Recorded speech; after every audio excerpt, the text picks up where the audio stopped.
Yeah, and it used to be they couldn't pay a fee in lieu except for commercial in certain instances, but they made it discretionary so they can make that determination.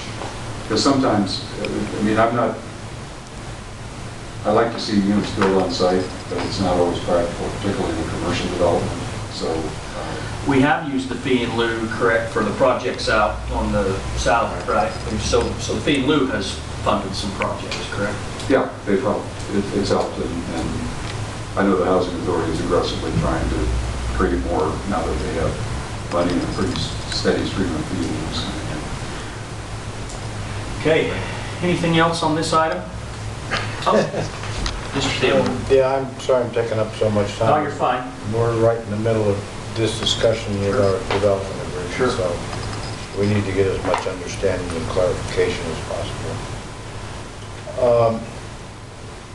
If a developer were to build on site, how is the project managed? Because it takes some expertise to manage the units after it's completed. And there aren't a lot of groups around that are familiar with that can do that. You need a project management, you need salespeople, I guess, rental incomes. Yes, you can get the land, and yes, you can build the units, but how is it operated? Is that the Wasatch County Housing Authority, or what entity is that? Well, it really depends on what the developer wants to do. If they want to self-manage, they can.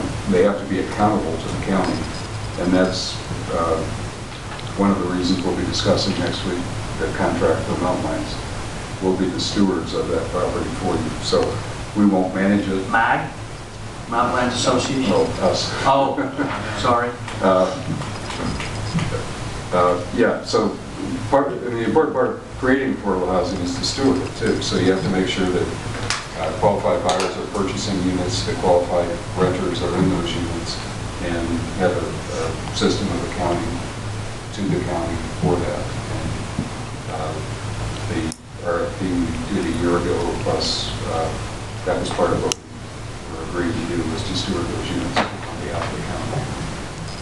In the past, the housing authority has hired a full-time individual. Yeah, what was his name? Gary McDonald. And then Robin Pearson prior to that. And So it was a Jennifer Kohler prior to that. basically a Wasatch County employee. Well, the housing authority. So is the housing authority an entity of Wasatch County, or how does that work?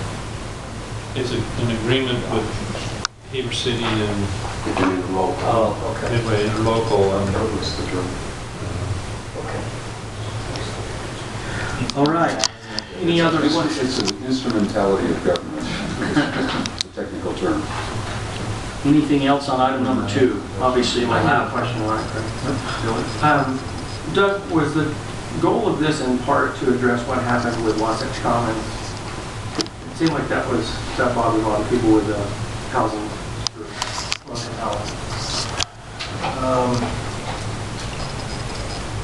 I think the goal was to make it less arbitrary in the current code, because we had developers coming in and having their friend who's a real estate agent provide some studies saying their development doesn't create the need for affordable housing.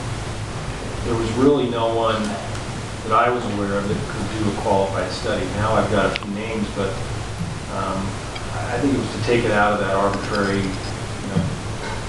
decision-making process.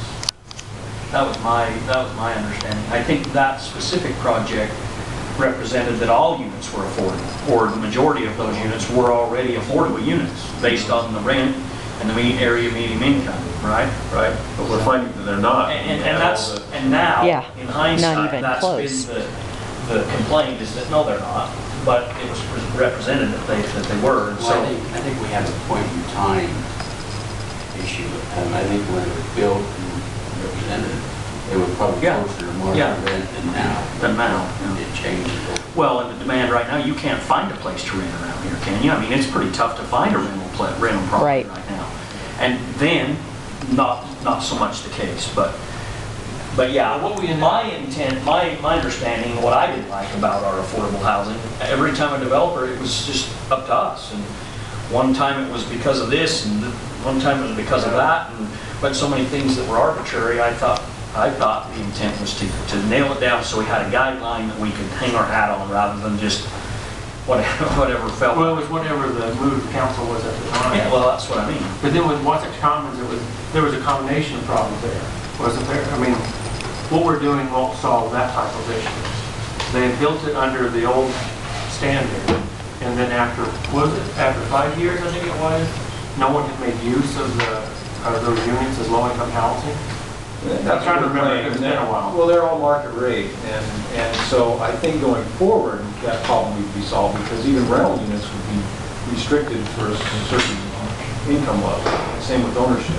Is it in perpetuity? In perpetuity, yeah.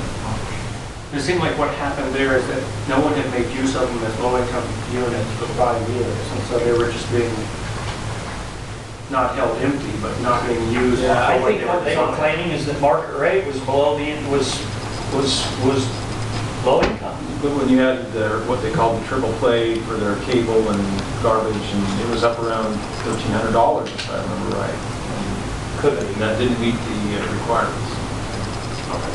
All right, thanks. And I think Greg, right, we're trying to take the subjectivity out of this and get a professional organization in there to help advisors on what is the market rate and how to maintain it.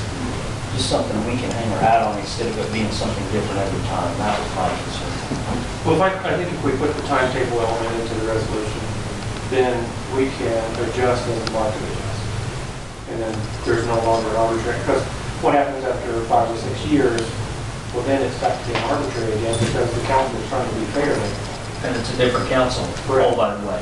Correct. You know, so. So then if we peg it to a study that's done every 5 years, then arbitrary may come over. It's just Okay. fine, Well, next week, we'll have I'm sure, more lively discussion and probably some decisions to make, so. Okay, we'll move on then.